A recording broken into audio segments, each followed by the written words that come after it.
미국 뉴욕 증시는 재향 군인의 날을 맞아 거래가 한산한 가운데 다우지수가 사상 최고치를 경신하는 등 소폭 상승세를 이어갔습니다. 다우지수는 전날보다 0.14% 오른 15,783으로 거래를 마쳐 사상 최고치를 하루 만에 경신했습니다. S&P 500 지수도 전날 대비 0.07% 상승했습니다.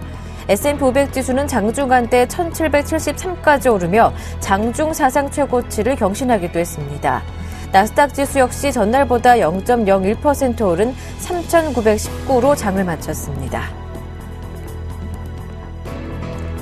유럽 주요국 증시도 상승으로 장을 마감했습니다. 중국의 산업 생산 지표가 호조를 보이고 건강 관련주들이 선전한 덕분으로 풀이됩니다. 영국 증시는 0.3% 상승했고 독일과 프랑스 증시 역시 0.33%, 0.77% 상승하며 거래를 마쳤습니다. 국제유가는 이란과 국제사회 핵협상이 실패로 돌아갔다는 소식에 상승 마감했습니다. 뉴욕 상업거래소에서 서부 텍사스산 원유 선물 가격은 배럴당 0.6% 상승한 $95 14센트로 거래를 마쳤고 런던 석유거래소에서 북해산 브렌트유 선물 가격은 배럴당 1.2% 오른 $106 36센트로 마감했습니다. 한편 금값은 하락했습니다. 지난주에 이어 미 연방준비제도 이사회의 양적 완화 조기 축소에 대한 우려가 계속된 탓으로 풀이됩니다. 뉴욕 상품거래소에서 금 12월 선물 가격은 온스당 0.3% 내린 $1,281 10센트로 마감했습니다. 유럽중앙은행의 금리 인하 결정을 두고 중앙유럽 국가와 남유럽 국가 간의 갈등이 심해지고 있습니다. 이탈리아를 비롯해 여전히 금리 인하가 필요한 남유럽 국가들과 금리 인상을 원하는 독일 등의 입장이 엇갈리면서 파열음이 들리고 있습니다. 파이낸셜 타임즈는 10일 보도에서 지난 7일 열렸던 22 통화정책회의에 참가한 정책위원 23명 가운데 6명이 금리 인하에 반대했다고 전했습니다. 22의 한 관계자는 집행위 4분의 1 정도가 정책면에서 마리오 드라기 ECB 총재와 이견을 보였으며 특히 독일의 반-ECB 감정이 격화됨에 따라 앞으로 드라기 총재의 경기부양책이 순탄치 못할 수도 있다고 우려했습니다. 유럽연합과 미국이 자유무역협정 체결을 위한 2라운드 협상을 11일 벨기에 브뤼셀에서 시작했습니다.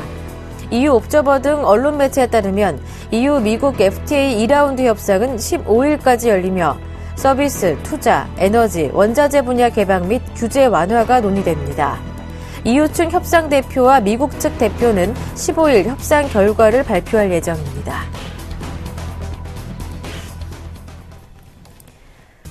안녕하세요. 굿모닝 대박예감 김보람입니다. 어제 코스피가 하락으로 한 주를 출발했습니다. 이제 6거래일 연속으로 내린 건데요. 코스피는 어제 1970선까지 내려갔고 코스닥의 낙폭이 더 심했었죠. 2% 이상 내리면서 500선도 불안하게 하는 모습이었습니다.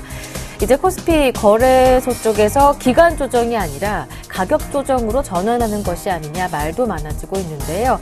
하지만 간밤 마감됐었던 뉴욕 증시는 사상 최고가 부근에서 상승 흐름을 유지하는 모습이었습니다.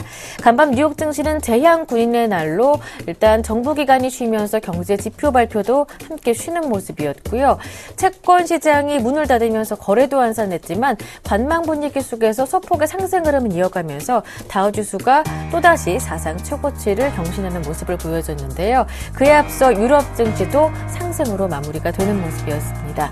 자세한 글로벌 증시 마감 상황 살펴보면서 화요일장 국내 증시 흐름까지 전망해 보겠습니다. 굿모닝 대박예감 지금 바로 출발합니다.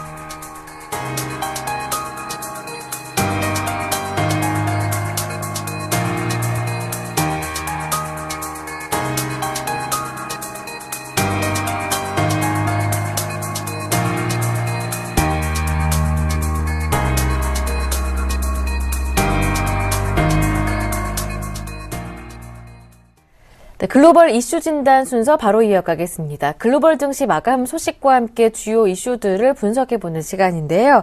레이크쇼어 인베스터스의 이현민 이사님 모셨습니다. 안녕하세요. 안녕하십니까? 간밤 마감됐었던 글로벌 증시 마감 소식부터 정리를 해보겠습니다. 월요일장의 출발이었는데요. 뉴욕 증시도 유럽 증시도 상승으로 마감이 됐습니다. 뉴욕 증시는 재앙 군인의 날이었다고 합니다. 채권 시장은 문을 닫는 가운데 거래도 한산했지만 관망 분위기 속에서 또 소폭 올라서 다우는 또다시 사상 최고치를 썼습니다. 그렇습니다. 오늘 뉴욕 증시가 오른 것은 재앙 군인의 날 이런 휴무 탓에 거래가 좀 많이 한산했고요. 특별히 경제 지표의 악재가 튀어나오지 않은 점도 시장의 소폭 상승을 이끈 이런 동인이라고 볼 수가 있겠습니다. 오늘 뉴욕 증시와 유럽 증시 모두 상승세를 지켜냈습니다. 먼저 뉴욕 증시부터 살펴드리면요. 다우지수는 0.14%가 올랐습니다. 15,783포인트로 마감이 됐고요. 나스닥도 0.01%, 지수는 변동폭이 크지 않았는데요. 3,919포인트로 마감이 됐습니다. S&P 500 지수는 0.07%가 상승한 1,771포인트로 마감이 됐습니다. 유가는 소폭 올랐고 금 가격은 계속적으로 현재 떨어지고 있는 상태고요. 오늘 채권 시장이 문을 닫았지만 지난 주말 10년 만기 미 국채 수익률이 2.75%까지 오르는 등 테이퍼링, 양적 완화 축소의 우려감을 계속적으로 현재 채권 시장에서는 반영이 되고 있는 상태입니다. 오늘 시장에서는 상장 3일째인 트위터가 반등에 성공을 했습니다. 현재 마감 외 시간에서는 다소 혼조세가 나오고 있지만 오늘 마감가는 3%가 오른 42달러 90센트로 마감이 됐습니다. 상장 초일의 마감가였던 44달러 90센트에는 다소 2달러 수준 정도의 현재 격차가 있다고 볼 수가 있겠고요. S&P 500 기업 중에 모두 449개 기업이 실적을 발표했습니다. 이달 중순이면 실적이 얼추 이제 마무리되는 이런 시점인데요. 실적 초반에는 다소 매출이 좀 부진하지 않느냐 이런 우려도 있었는데 이익 예상치를 상회한 기업들이 75%를 차지해서 비교적 규모가 큰 굵직한 기업들은 이익의 눈높이는 시장 예상치에 많이 현재 부합했다라고 볼 수가 있겠습니다. 유럽 증시는 반등세가 이어졌습니다. 역시 지난 주말에 나왔던 중국의 산업 생산이 좋은 추세가 나왔고 이런 부분이 시장에 좀 활력을 불어넣었다라고 볼 수가 있겠고요. 특히 지난주에 ECB의 금리 인하를 통해서 유로화가 강세 기조에서 다소 주춤한 부분이 시장의 상승을 이끈 동의라고 볼 수가 있겠습니다. 영국은 0.3%가 올랐고요. 독일도 0.33%가 올랐습니다. 프랑스 지수는 0.7%가 올랐고요. 이 밖에 이탈리아나 스페인, 포르투갈 증시도 소폭의 상승이 나왔고 특히 포르투갈 증시는 1.07%로 유로존 증시 중에서도 다분히 상승폭이 매우 뚜렷한 이런 하루였습니다. 네, 이번 주 미국 쪽에서는 자넷 옐런 연준 차기 의장 지명자에 대한 청문회가 진행된다는 점, 인준 표결이 있다는 점이 가장 중요한 이슈겠는데요. 어제 다뤄봤었고요. 유로존 쪽에서는 같은 날에 3분기 GDP 결과가 발표됩니다. 성장세가 둔화되면서 증시에는 그리 큰 영향을 미치지는 못하게 될 것이다. 일단 긍정적인 영향은 아니지 않을까 이런 전망이 나오고 있는데요. 오늘은 유로존 3분기 GDP 한번 자세하게 분석해 볼게요. 그렇습니다. 이번 주 유로존에서는 EU 재무장관 회의하고 이 GDP 수치가 가장 중요한 수치라고 볼 수가 있겠습니다. 우리 시장에서는 아무래도 뉴욕 증시의 영향이 좀 크다라고 볼 수가 있겠는데요. 그렇지만 수치 면에서는 동일한 선상에서 좀 다뤄줘야 되는 이런 흐름이 아닌가라고 볼 수가 있겠습니다. 결론적으로 말씀을 드리자면 플러스는 현재 유지될 것으로 시장 전문가들은 예상하고 있지만 2분기보다 성장세는 다소 주춤해질 것으로 현재 내다보고 있습니다. 2분기 때 유로존의 성장세가 플러스 0.3으로 돌아서면서 마이너스 1분기 때 0.2에서 플러스로 이제 턴어라운드 했었는데요.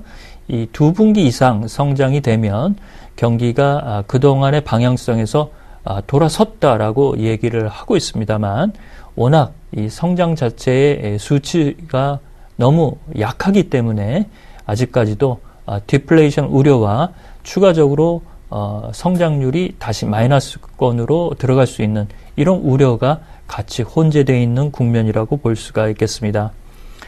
지난 8일에 유럽중앙은행이 깜짝 금리 인하를 했었죠. 그만큼 현재 유로존의 경기를 바라보는 시각이 낙관적일 수만은 없는 부분이라고 볼 수가 있겠습니다. 올해 유로존의 1분기 성장률은 마이너스 0.2였고요.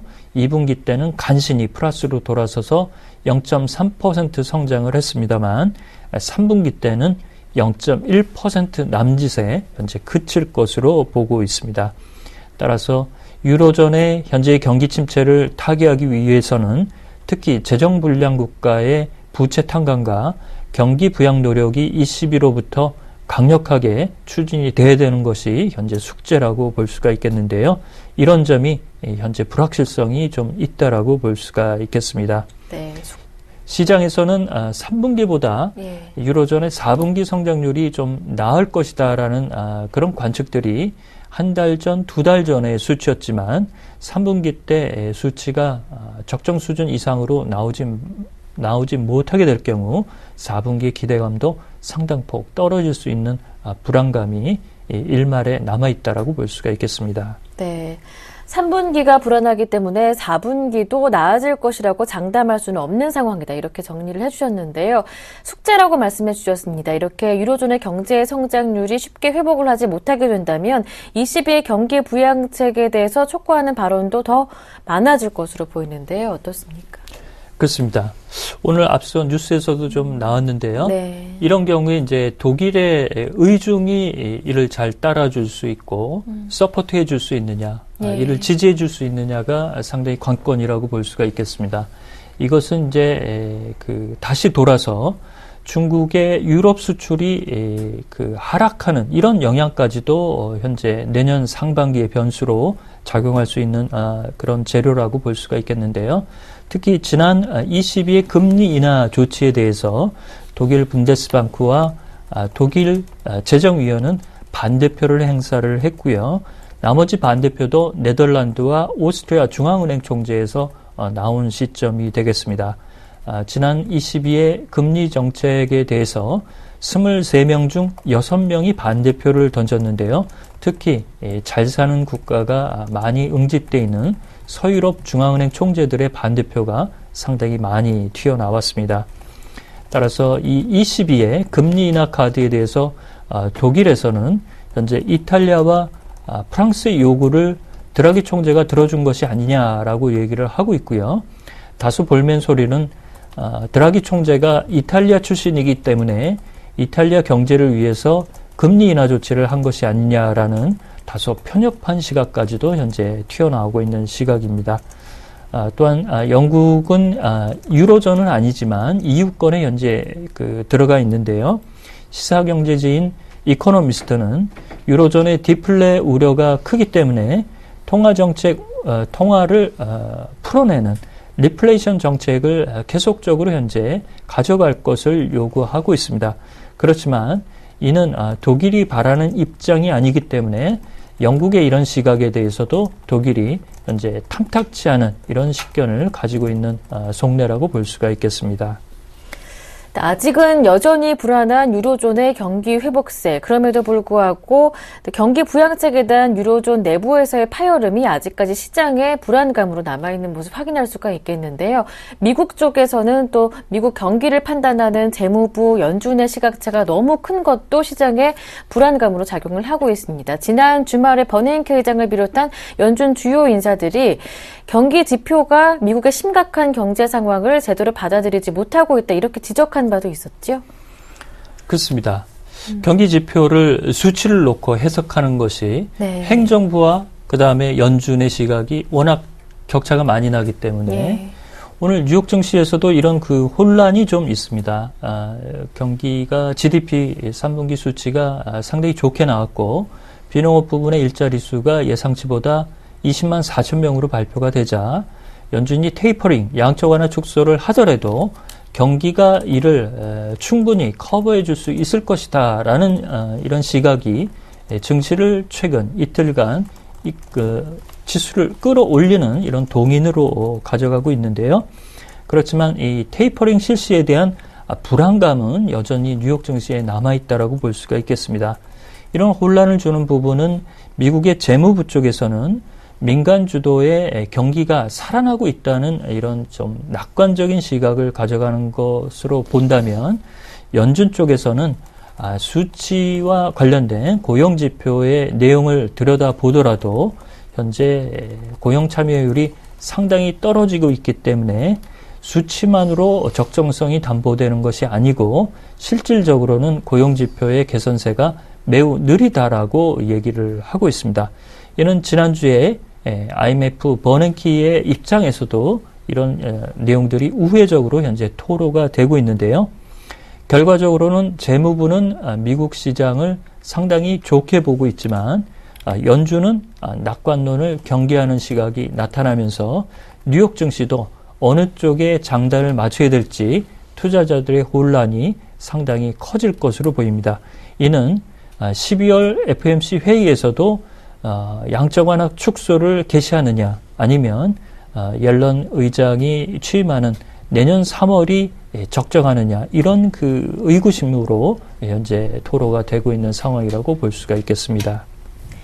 한편 이제 미국에서는 11월 추수감사절 시즌을 시작으로 해서 한 달 동안 최대의 쇼핑 시즌이죠. 연말 홀리데이 시즌이 개막을 하게 되는데요. 이를 앞두고 이제 시장 관계자들과 소매업체 내부에서 실적에 대한 예상치는 조금 엇갈리고 있다고 합니다. 어떤 내용인지 자세하게 들어보겠습니다. 그렇습니다. 이 이슈를 한번 다뤄드린 적이 있었는데요. 네. 홀리데이 시즌에 대한 기대감. 그렇지만 3분기 GDP의 소비 지출은 1.5%밖에는 올라오지 못했습니다. 2분기 때 1.8%보다도 현재 떨어진 수치고요. 지난주 시장에 큰 관심을 모으지 못했지만 JCPenney의 동일 점포 매출이 근 2년 만에 그 성장한 수치로 발표된 것이 소매업계에 그나마 좋은 소식이라고 볼 수가 있겠는데요. 특히 이번 주에는 백화점 업계인 메이시스나 중산층 업체를 대상으로 하는 노드스트롬, 이 밖에도 월마트와 콜스 등 소매업체의 실적들이 대거 발표가 됩니다. 결국에는 이 실적 발표를 기점으로 홀리데이 시즌에서 크리스마스 랠리까지 뉴욕 증시가 한가닥 기대할 수 있는 여지가 있느냐 이런 부분을 판단하는 잣대가 될 것으로 보이는데요. 특히 중산층을 대상으로 하는 JCPenney의 경우 2007년 이전 수준에서는 시장 점유율이 20%까지 유지가 됐지만 최근 시장 점유율이 크게 떨어지면서 올해 상반기 16%나 현재 처지고 있는 상황입니다. 따라서 중산층을 대상으로는 이런 소매업체의 선전이 올해는 지난해와 달라질 수 있느냐가 상당히 초점이 될 것으로 보이고 있고요. 삭스나 현재 랄프 로렌, 메이시스 이런 좀 고소득층을 대상으로 하는 이런 실적업계, 이런 백화점 업계들은 그나마 그 평균 수준의 매출이 현재 나올 것으로 볼 수가 있겠습니다. 한 2달 전에 전미 소매업계는 올해 매출이 3.6% 증가할 것이라고 얘기를 하고 있지만 실제적으로 유통업계와 백화점업계는 올해 장사를 지난해보다 못할 것이다라는 예상이 나오고 있습니다. 애널리스트와 현장의 분위기가 많이 온도차가 난다는 점, 이런 점이 올해 실적의 방향타를 잘 가늠해야 될 이런 내용이라고 볼 수가 있겠습니다. 네, 연말 홀리데이 시즌이 다가오면서 애널리스트들의 전망과 해당 업계들의 전망은 엇갈리는 상황인데요. 이렇게 기대와 우려가 또 혼재되고 있습니다. 뉴욕 증시 지금 사상 최고가 부근에서 올라와 있는 상황이고 이미 매일매일 경신을 하고 있는 상황인데요. 한 번 더 연말 쇼핑 시즌이 증시를 끌어올릴 수 있을지 이 점도 좀 궁금한데 이사님의 의견을 여쭤볼게요. 큰 기대는 적자. 네. 큰 기대는 말아야 될 것으로 보이고요. 이것이 이제 또 FOMC 때문에 12월 중순에 있기 때문에 이 홀리데이 시즌의 어떤 그 안도감이나 자신감을 테이퍼링 이 그 그림자가 좀 겹치는 부분이 있을 겁니다. 이런 부분을 잘 타개하기 나가기 위해서는 일단 이번 주에 소매업체 실적들이 예상치를 웃도는 실적으로 나와야 그 분위기는 좀 잡히지 않을까 이렇게 전망을 해드리겠습니다. 네. 미국 내부에서도 연말 쇼핑 시즌에 대한 기대감과 우려감이 엇갈리고 있는 상황이고 그런 가운데 12월 FOMC 이번에 테이퍼링이 실시될 수 있는 것이 아니냐 불안감이 나오고 있는 상황이기 때문에 연말 쇼핑 시즌에 대한 기대감도 어느 정도 상쇄시키지 않을까 큰 기대는 접는 것이 좋겠다라는 말씀까지 함께 들어봤습니다. 지금까지 글로벌 이슈 진단 레이크쇼어 인베스터스의 이현민 이사님과 함께했습니다. 고맙습니다.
오늘장 전략 시간입니다. 매주 화요일은 주간 특징을 보였었던 업종들, 테마주들의 흐름을 모두 분석해드리는 시간 마련하고 있는데요. JB스탁의 김진경 연구원님 모시고 말씀 나누겠습니다. 안녕하세요. 네, 안녕하세요. 네, 국내 증시 힘겨운 모습이 계속해서 이어지고 있습니다. 지난주 계속해서 내렸고요. 월요일장인 어제에도 하락하는 모습이었습니다. 코스닥 낙폭이 더 심해서 이제 500선도 좀 불안한 상황이에요. 업종 간의 움직임은 어땠는지 확인해 볼 텐데요. 강세 업종 그리고 약세 업종 나눠서 한번 목록을 살펴볼까요? 네, 지난주에 이제 강세를 보였던 남북 경합주 같은 경우는 박근혜 대통령과 그리고 러시아 그 푸틴 대통령이 함께 남북 그 정상회담이 이뤄진다는 소식을 위해서 좀 기대감이 작용하면서 강세를 보였고요. 리모델링 같은 경우는 그동안에 조금 그 반대가 있었던 리모델링 수지 증축 허용 소식이 전해지면서 강세를 보였습니다. 그리고 조선주는 신조저가 추가 상승 기대감이 또 작용이 되었고 반도체 장비주는 그 삼성의 중국 시안 공장 발주 기대감으로 인해서 그 강세를 보였으며 닭고기주는 그 최근에 이제 곡물의 그 원가 그 하락으로 인해서 아무래도 공급 과잉 문제가 해소가 되면서 어느 정도 좀 실적 개선감도 좀 작용이 되었습니다. 철도주는 이제 러시아라든지 북한의 대형 철도 공사 소식이 전해지면서 강세를 보였고요. 일단 두산그룹주 같은 경우는 해외 주식 예탁 발행 증서가 좀 추진된다는 소식이 전해지면서 아무래도 재무 구조상에 조금 그 의심이 좀 생기는 상황이 되었고 전기차주는 테슬라의 모델 S가 지금 세 달 만에 좀 6달 만에 좀 화재가 일어나게 되었습니다. 또한 은행주 같은 경우는 우리금융의 실적 부진이 작용이 되었고 교육주는 수능 난이도 소식으로 인해서 어느 정도 실망 매물이 출현한 모습을 보였습니다. 네, 리모델링주, 강세업종 목록에서 지난주에도 한번 이름을 올렸었던 것 같고요. 그리고 조선주도 쉽게 꺾이지가 않는 분위기입니다. 반면에 또 전기차 관련주들은 테슬라 악재가 계속해서 나타나고 있는 상황인데 강세업종, 약세업종, 먼저 강세업종부터 자세하게 살펴보면서 또 앞으로 전망도 들어보겠습니다. 네, 일단 리모델링 관련주는 계속적으로 이제 반대에 부딪혔던 수지 증축 허용 소식이 조금 여야 간의 그 합의 소식이 인해서 좀 강세를 보였습니다. 이젠 그 주택법 개정안으로 인해서 과정에서 어느 정도 좀 통과가 되면서 오는 12월에 좀 그 처리될 예정이고 본격적으로 아마 내년 3월부터 조금 시행될 것으로 예상이 되고 있는데요. 이미 오래된 주택 같은 경우는 이런 리모델링으로 인해서 좀 거래가 좀 활성화가 되어 가고 있고 그리고 가치도 함께 높아져 나가면서 리모델링 사업성도 함께 좀 기대가 높아지는 모습입니다. 일단 리모델링 같은 경우는 조합원들이 직접 브랜드를 선택을 하기 때문에 좀 업체마다 그 경쟁 그 수익성이라든지 좀 그 영업이익 측면에서 좀 더 그 수혜를 입을 수가 있겠고요. 그 건축 자재 부분에 오히려 좀 지적적인 수혜를 입게 되는데 개인 소비자 판매 비중이 오히려 더 높은 그 업체들이 더욱더 큰 수익을 볼 수 있을 것 같습니다. 일단 좀 건설사 입장에서는 좀 악재로 받아들이고 있는 상황인데요. 건설사 같은 경우 이제 공사 물량이 증가를 하긴 하지만 그 신축이라든지 재건축 이런 부분에서 오히려 좀 역효과가 좀 우려가 되고 있는 상황이고 리모델링 그에 필요했던 뭐 창호라든지 그 내장재 같은 그 생산 업체들이 오히려 조금 수익이라든지 이익적인 측면 측에 좀 수혜를 입을 것으로 좀 판단되고 있습니다. 조선주 같은 경우는 계속적인 좀 상승세를 보였다가 좀 조정을 보였는데 다시 한번 또 상승세를 좀 보이는 모습을 나타내고 있습니다. 특히 이제 대형 조선주들이 좀 눈에 띄고 있는 모습인데요. ECB 금리 인하로 인해서 지금 유럽계 선박 그 투자 자금이 유입이 되고 있고 신조석과 추가 상승 기대감으로 동반 상승하는 모습입니다.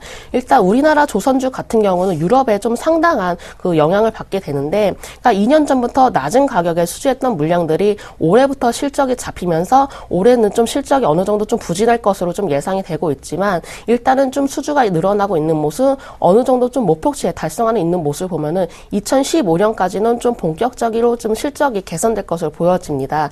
일단 조선주는 주로 업황에 따라서 좀 주가가 움직여지기 때문에 일단 지금 상황에서는 추가적인 좀 상승이 긍정적으로 보여지고요.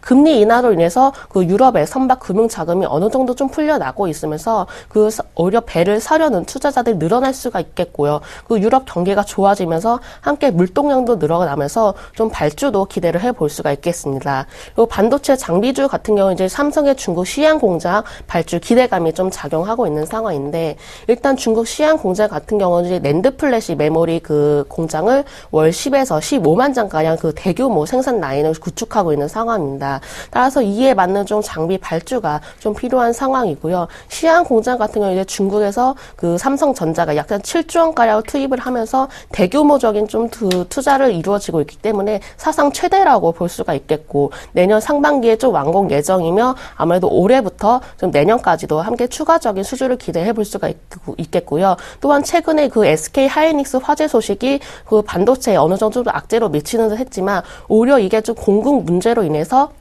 그 D램 가격이 더욱더 그 급등하는 좀 모습을 보이고 있습니다. 이 점만 보더라도 앞으로 좀 반도체 업황이 더욱더 긍정적이고요. 그리고 이제 그 실적과 함께 좀 추가적인 상승도 기대가 되고 있습니다. 네.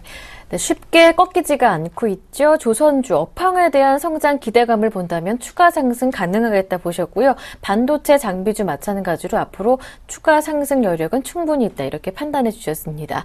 강세 업종부터 진단을 해봤고요. 이번엔 약세 업종 전망을 들어보겠습니다. 일단 그 두산그룹주가 다시 한번 좀 급락하는 모습을 보였습니다. 네. 아무래도 그 두산 인프라코어의 자회사 이제 바켓이 유동성 확보로 위해서 좀 4억 달러 규모라는 그런 해외 주식 예타 증서 발행을 검토하고 있다는 좀 소식이 전해졌고요. 이런 GDR을 이제 발행을 추진한다는 것은 일단은 계열사 바켓의 그 신용도를 바탕으로 해서 좀 대규모 자금을 조달하려는 것으로 좀 보여집니다. 일단은 그 주주 입장에서는 두산 인프라코어의 그 주식 가치 희석 문제가 더욱더 우려가 되고 있기 때문에 아무래도 투자 심리 면에서 좀 위축이 되고 있는 상황이고요. 아직까지 확정된 것은 아니지만 그 어쩔 수 없이 주가에도 한꺼번에 좀 그 조정을 보일 것으로 예상이 되고 있습니다. 그러니까 이러한 이슈로 인해서 두산 인프라코어의 그 재무 문제도 함께 좀 의심이 되어 가고 있는 상황에서 그 재무 부담 해소보다는 오히려 주식 가치 희소 불안이 더욱더 크게 작용하고 있기 때문에 두산 인프라코어는 물론이고 이런 그룹주 같은 경우는 아무래도 더욱더 좀 크게 영향을 받을 것으로 좀 예상이 되고 있습니다.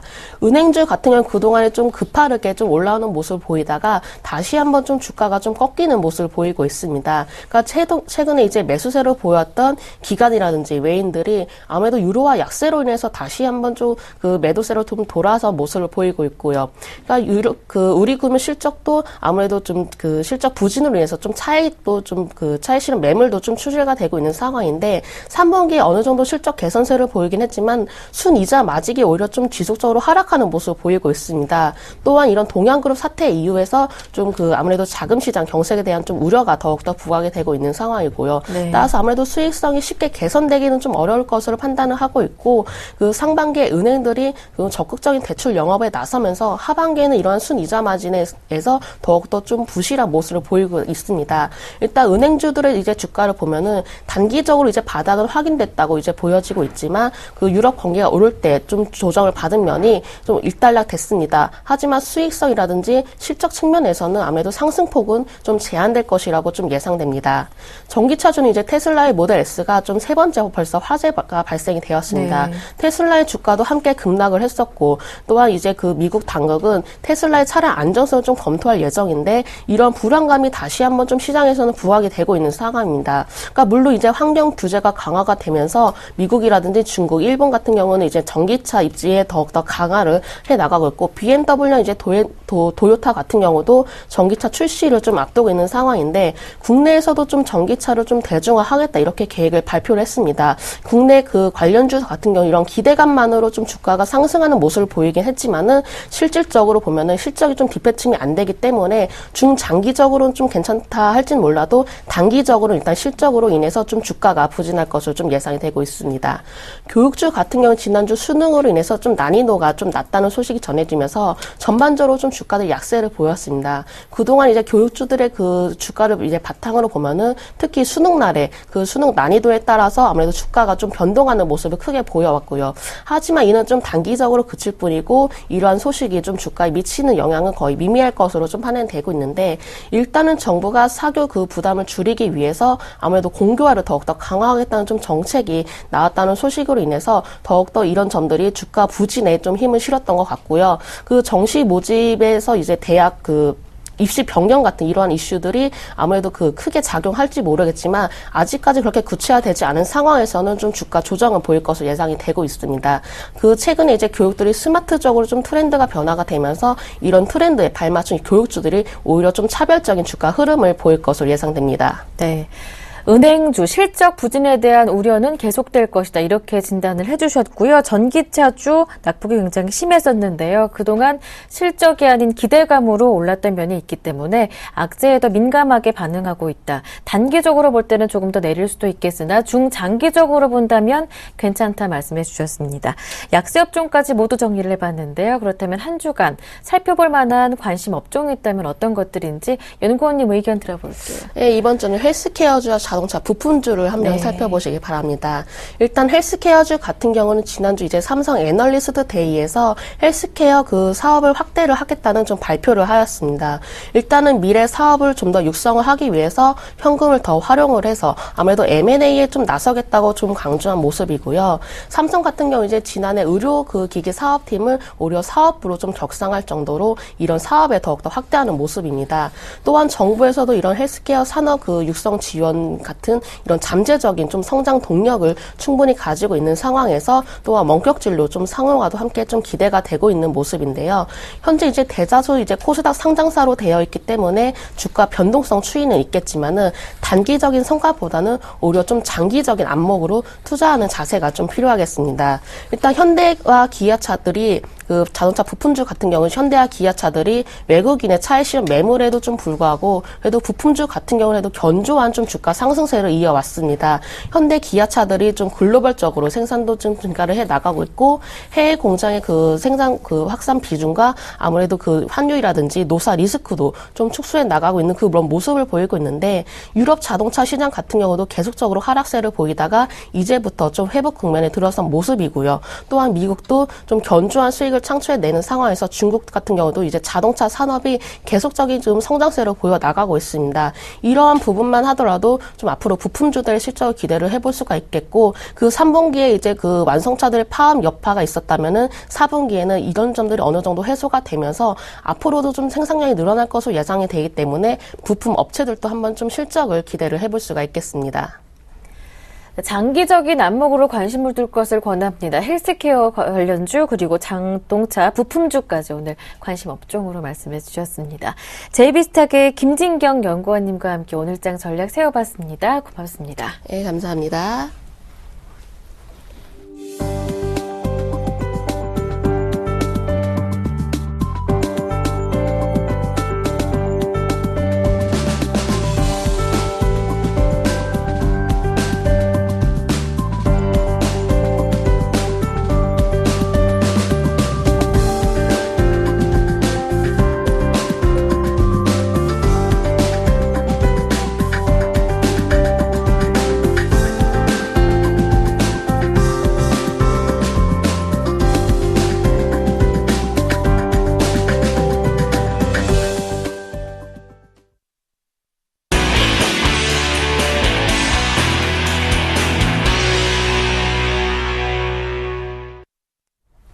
네, 알쏭달쏭한 글로벌 이슈들의 숨은 의미를 파헤쳐보는 시간 함께하겠습니다.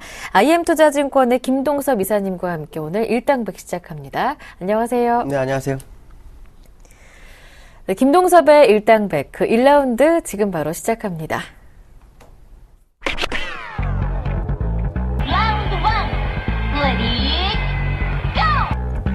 내년부터 미국의 통화 정책을 이끌어 나갈 제닛 옐런 연준 의장 지명자에 대한 상원 청문회가 14일부터 열립니다. 이번 청문회는 연준의 양적 완화 축소 시기를 가늠할 수 있어 관심이 높아지고 있습니다. 네, 이번 주에 가장 관심이 높아지고 있는 이슈 가운데 하나가 일정 중에 하나가 바로 자넷 옐런 차기 연준 의장 지명자에 대한 청문회가 아닐까 싶은데요.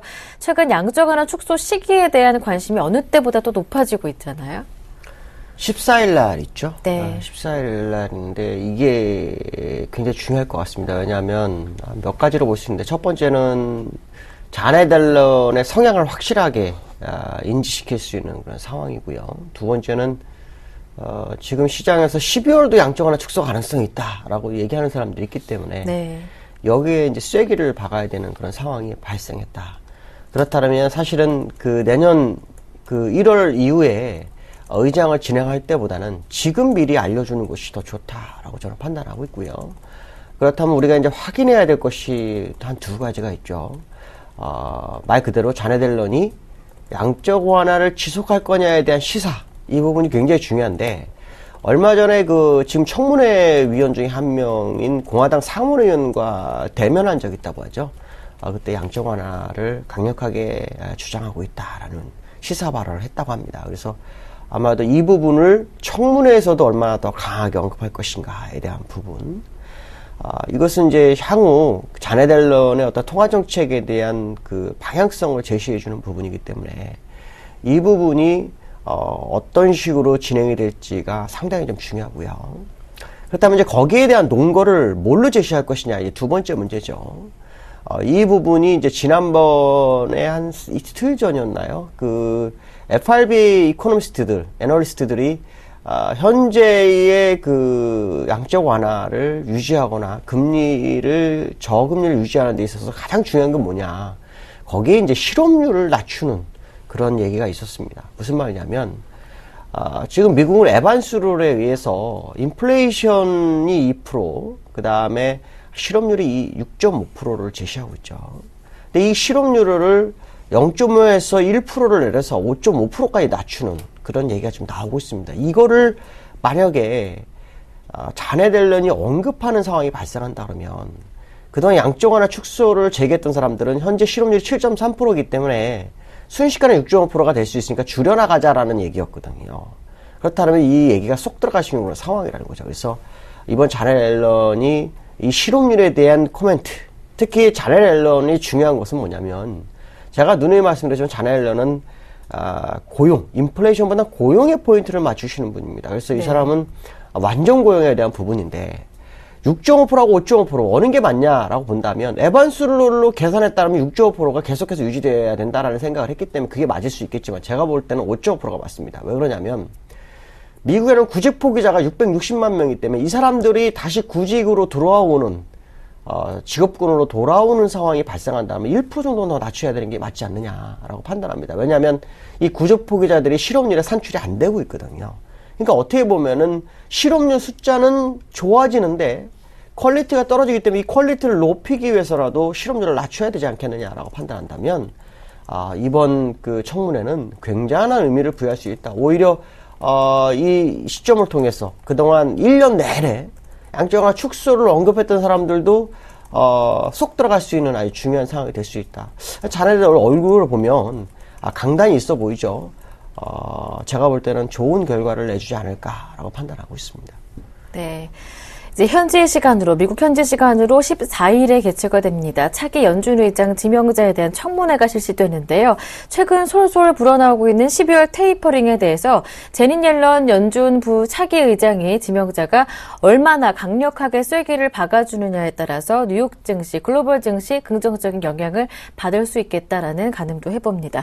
일단 김동섭 이사님은 실업률 목표치에 대해서 구직 포기자를 감안한 실업률이라면 에반스룰인 6.5%가 아닌 5.5% 정도가 적당하지 않겠느냐 이런 코멘트도 남겨주셨습니다. 오늘의 첫 번째 라운드였고요. 이어서 두 번째 라운드 출발합니다.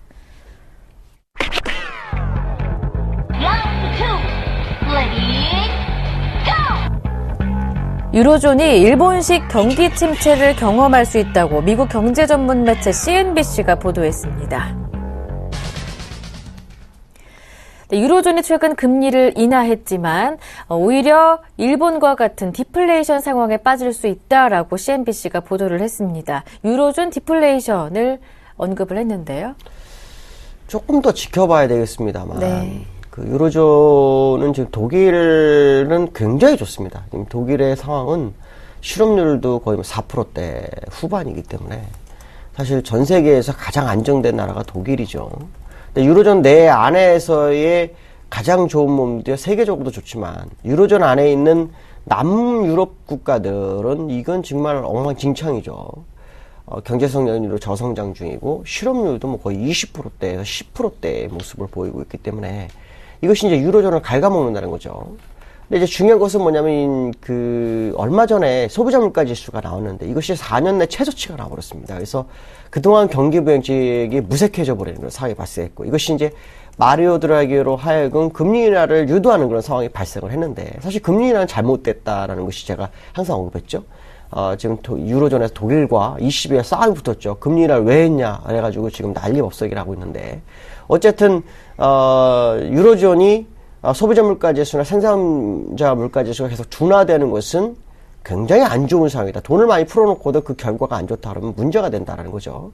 근데 이제 중요한 건 뭐냐면 일본이 디플레이션을 빠져나갈 때의 상황과 유로존과 거의 비슷하다는 얘기가 나오고 있습니다. 무슨 말이냐면 노동력이 줄어들고 있다라는 거죠. 노동인구가 줄어들고 있다는 것은 결국 생산이 줄어들 수밖에 없기 때문에 결국은 소비도 줄어들 수밖에 없고 소비가 줄어든다면 결국 소비자 물가지수나 이런 것들이 전부 낮아질 수밖에 없는 상황이다라는 거죠. 거기서는 경기 부양이 또 필요한 상황이다라고 봐야 될 것 같습니다.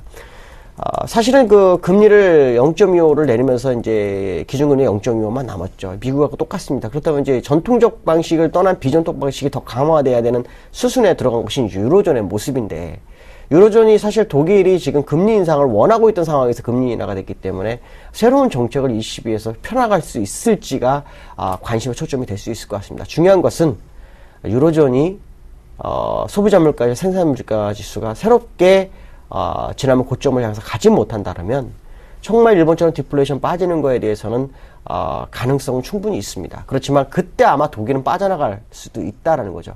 왜냐하면 독일에서는 금리 인상을 하지 않는다면 유로존은 쪼개지는 것도 불사하겠다라는 얘기를 하고 있기 때문에 어쩌면은 독일은 자기가 살아남고 다른 나라들은 다 무너뜨리는 전략을 구사할 수도 있다라고 생각한다면 디플레이션보다 더 무서운 상황이 올 수도 있는 것은 사실이다라는 것을 일부 생각을 해야 될 것 같습니다. 네.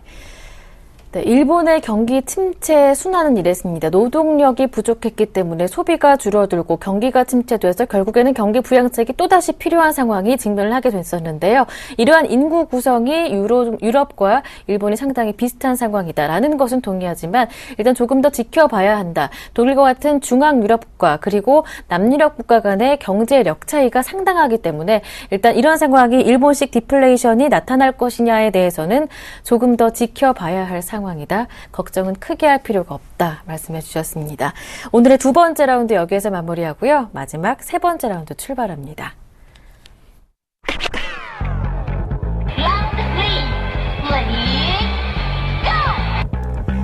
인도네시아 등 외환위기 우려에 폭락했던 신혼궁 증시가 지난 수개월간 급반등해 한국 시장을 능가하는 상승률을 기록한 것으로 나타났습니다.